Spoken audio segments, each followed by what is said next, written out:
Assalamualaikum and welcome back to Pharmacy Notes. I am here with the new video. तो last video में हमने discuss किया था NMR that is nuclear magnetic resonance spectroscopy. तो अगर आपने वो वीडियो नहीं देखी तो लिंक डिस्क्रिप्शन में मौजूद है, आप वीडियो को देख सकते हैं और प्लीज़ वीडियो को कंप्लीट देखिएगा ताकि आपके सारे कॉन्सेप्ट्स क्लियर हों। आज हम डिस्कस करेंगे infrared spectroscopy that is IR। हम डिस्कस करेंगे its definition, its principle, its instrumentation and its applications and the regions जो हमारे इसके ग्राफ में इन्वॉल्व होते हैं। तो स्टार्ट करते हैं अपनी आज की वीडियो।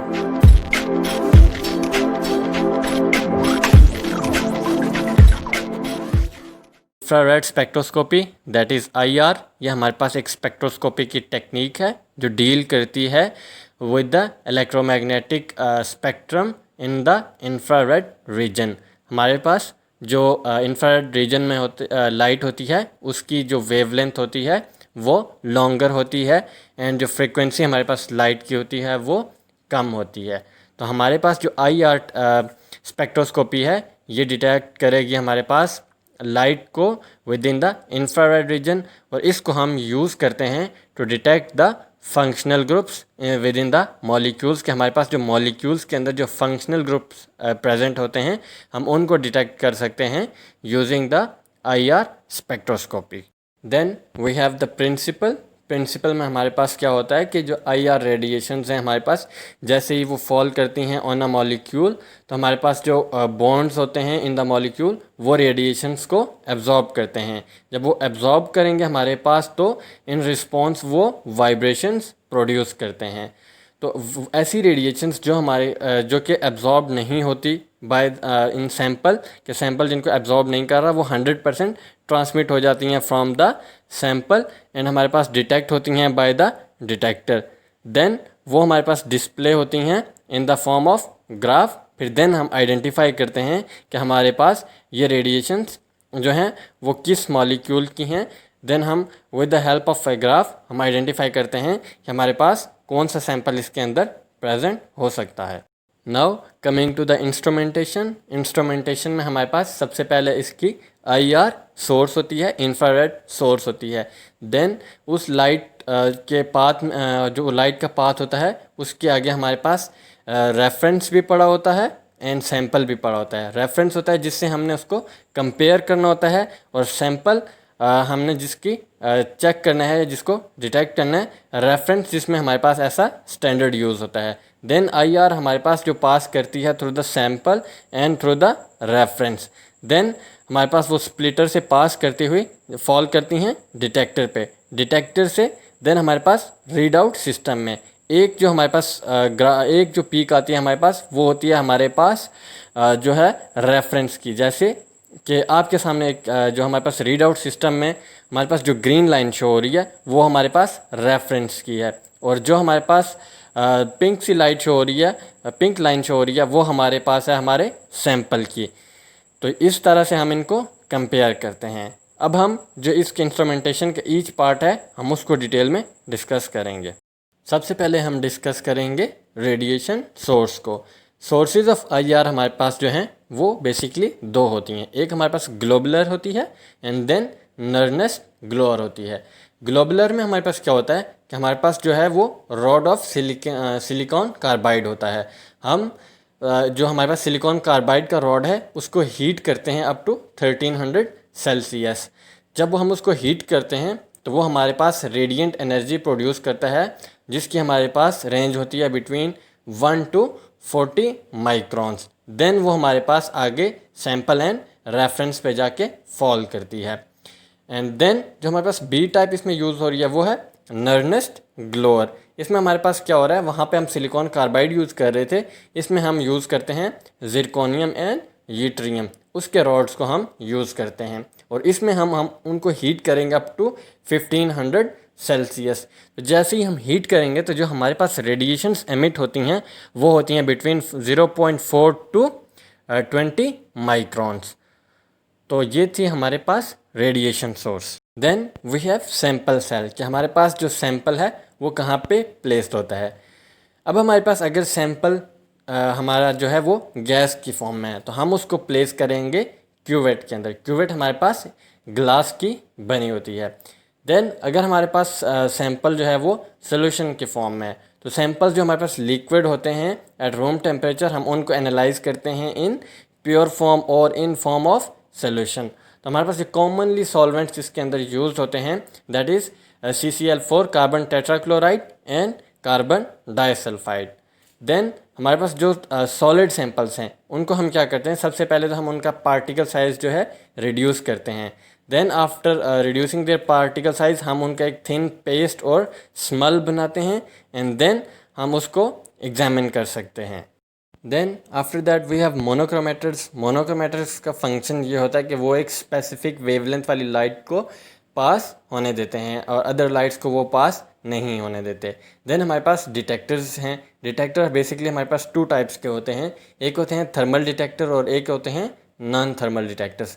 जो थर्मल डिटेक्टर्स होते हैं they are can be used over wide range of wavelength and operate at room temperature. ये हमारे पास रूम टेम्परेचर पे जो है वो ऑपरेट करते हैं। और हमारे पास ये फर्दर 4 टाइप्स के होते हैं जो हमारे पास थर्मल डिटेक्टर्स हैं। एक होता है बोलोमीटर। बोलोमीटर हमारे पास डिराइव्ड होते हैं from a Greek word which जिसका मतलब है बोलो meaning something thrown and metron meaning measure. तो हमारे पास इसकी कंस्ट्रक्शन में क्या होता है कि एक जो है एब्जॉर्प्टिव एलिमेंट होता है such as thin layer of metal.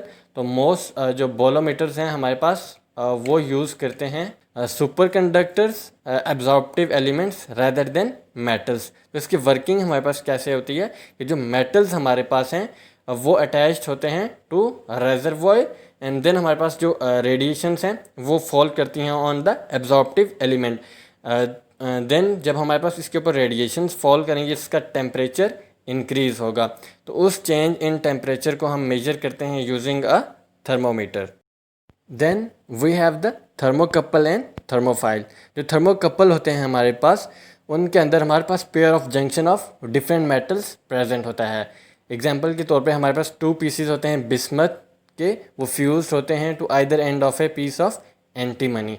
तो हमारे पास इसमें 2 डिफरेंट मेटल्स यूज़ हो रहे हैं, एक बिस्मथ है and then the other one जिसके साथ वो फ्यूज हैं वो एंटीमनी है। जो थर्मोफाइल हैं हमारे पास थर्मोफाइल डिटेक्टर्स होते हैं वो हमारे पास जो हैं वो वोल्टेज जनरेटिंग जो डिवाइसेस हैं वो होती हैं, हम उनको थर्मोफाइल डिटेक्टर्स कहते हैं। देन वी हैव द गोले सेल। ये हमारे पास एक स्मॉल मेटल सिलेंडर होता है, फ्लेक्सिबल सिल्वर इसका डायफ्राम होता है और ये हमारे पास इसका जो चैम्बर है वो फील्ड होता है हमारे पास जिनॉन गैस के साथ जो एक कंटिन्यूस स्पेक्ट्रम प्रोड्यूस करती है। तो ये थे हमारे पास जो इसके थर्मल डिटेक्टर्स थे। देन हमारे पास जो नॉन थर्मल डिटेक्टर्स हैं उनमें हमारे पास क्या हो रहा है कि एक थिन फिल्म हमारे पास ओवरलैप होती है ओवर नॉन कंडक्टिंग सरफेस, क्योंकि हमारे पास जो वो कंडक्टिंग सरफेस होता है वो हमारे पास कंडक्ट नहीं कर पा रहा होता सिग्नल्स को, इस वजह से हमारे पास एक थिन फिल्म जो है वो उसको रैप करते हैं ऑन द कंडक्टिंग सरफेस, उसकी वजह से उसके अंदर कंडक्शन होती है। देन हमारे पास जो IR रेडिएशंस हैं वो एब्जॉर्ब होती हैं ऑन। देन हमारे पास जो नॉन कंडक्टिंग वैलेंस जो इलेक्ट्रॉन्स हैं वो कंडक्ट करते हैं और हमारे पास जो है वो मूवमेंट होती है इलेक्ट्रॉन्स की। देन हमारे पास इलेक्ट्रिकल इसमें रेजिस्टेंस जो है वो डिक्रीज़ हो जाती है एंड देन फाइनली हमारे पास जो वोल्टेज है इसकी वो ड्रॉप होती है। तो ये हमारे पास इसके नॉन थर्मल डिटेक्टर्स। देन अब हम डिस्कस करेंगे रीजन्स ऑफ स्पेक्ट्रम। हमारे पास इसके जो हैं वो 2 मेन रीजन्स होते हैं। एक हमारे पास जहाँ पे हमारे जो मॉलिक्यूल्स हैं वो एब्जॉर्ब करते हैं रेडिएशंस बिटवीन 4000 to 1500 पर सेंटीमीटर। तो इसमें हमारे पास जो ग्रुप हैं वो एब्जॉर्ब करेंगे, मतलब कि जो ग्रुप्स हमारे पास इसमें एब्जॉर्प्शन करते हैं उनमें हमारे पास NH है, OH है, C डबल बॉन्ड O है, C double bond C and C double bond N। तो ऐसे ग्रुप्स जिनके अंदर हमारे पास ये वाले फंक्शनल ग्रुप्स प्रेजेंट होंगे वो एब्जॉर्प्शन शो करेंगे बिटवीन 4000 to 1500 पर सेंटीमीटर। इसमें हमारे पास जो कुछ कंपाउंड्स तो ये हैं जो मैंने नेम किए हैं। देन हमारे पास एरोमेटिक न्यूक्लियस वाले कंपाउंड्स भी हैं जो इसी रीजन में शो करते हैं। देन हमारे पास OH है, NH है और हमारे पास जो C triple bond C and C triple bond N है वो स्पेसिफिकली शो करते हैं एब्जॉर्प्शन बिटवीन 22 to 2400 पर सेंटीमीटर, एंड देन हमारे पास 2700 से 3500 के बीच में जो एब्जॉर्प्शन का फंक्शनल ग्रुप शो करते हैं उनमें हमारे पास कार्बन हाइड्रोजन है, एंड ऑक्सीजन एंड हाइड्रोजन है, and then nitrogen and hydrogen है। Then we have the fingerprint region. Fingerprint region हमारे पास बिलो 1500 सेंटीमीटर, और 1500 से जो हमारे पास 1350 पर सेंटीमीटर तक जो कंपाउंड्स हमारे पास एब्जॉर्प्शन शो करते हैं, presence of double peaks near 1380 to 1365 हमारे पास इंडिकेट करती हैं presence of tertiary butyl groups. Then हमारे पास 1350 से 1000 की रेंज में जो आते हैं ईथर्स हैं, वो हमारे पास एब्जॉर्प्शन शो करते हैं बिटवीन 1150 टू 1070 पर सेंटीमीटर। दैन हमारे पास प्राइमरी अल्कोहल्स हैं, वो 1350 टू 1260 तक शो करती हैं। देन ईस्टर्स हैं, वो हमारे पास 1380 टू 1050 तक शो करते हैं। एंड देन हमारे पास जो फिनोल्स हैं वो नियर 1200 पर सेंटीमीटर हमारे पास एब्जॉर्प्शन शो करेंगे। देन हमारे पास इसका जो थर्ड रीजन है, इसमें ऐसे कंपाउंड्स जो बिलो 1000 पर सेंटीमीटर शो करते हैं एब्जॉर्प्शन, उनमें हमारे पास है 750 से 700 के बीच में जो कंपाउंड्स शो करते हैं वो हमारे पास होते हैं मोनो सब्स्टिट्यूटेड बेंजीन्स। जिन हमारे पास है 970 टू 700 पर सेंटीमीटर, इसमें हमारे पास जो हैं वो आइजोमर्स होते हैं ओलिफिन्स के, एंड जो सिज आइजोमर्स हैं वो हमारे पास शो करते हैं एब्जॉर्प्शन एट द 700 पर सेंटीमीटर, और जो ट्रांस आइजोमर्स हैं वो 970 टू 960 पे शो करते हैं एब्जॉर्प्शन। तो देन हमारे पास इसकी जो एप्लीकेशंस हैं, हम आइडेंटिफाई करते हैं फंक्शनल ग्रुप्स को, एंड उनका हम स्ट्रक्चर भी is using the IR determine कर सकते हैं। Quantitative analysis of number of compounds हम इस यूजिंग द IR स्टडी कर सकते हैं। Then study of covalent bonds भी हम यूजिंग द IR स्टडी करते हैं। देन स्टडिंग ऑफ इम्प्योरिटीज़, हम अगर कंपाउंड में कोई इम्प्योरिटी है हम उसको यूजिंग IR डिटेक्ट कर सकते हैं। Then measurement of paints and varnishes के अंदर हम इसको यूज़ करते हैं। And the study of presence of water in a molecule, कि अगर हमारे पास कोई वाटर प्रेजेंट है किसी के मॉलिक्यूल के अंदर तो हम उसको यूजिंग IR डिटेक्ट कर सकते हैं।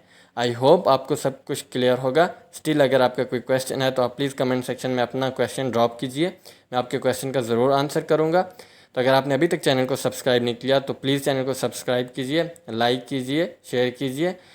मिलते हैं आपसे नेक्स्ट वीडियो में, तब तक के लिए अल्लाह हाफिज़।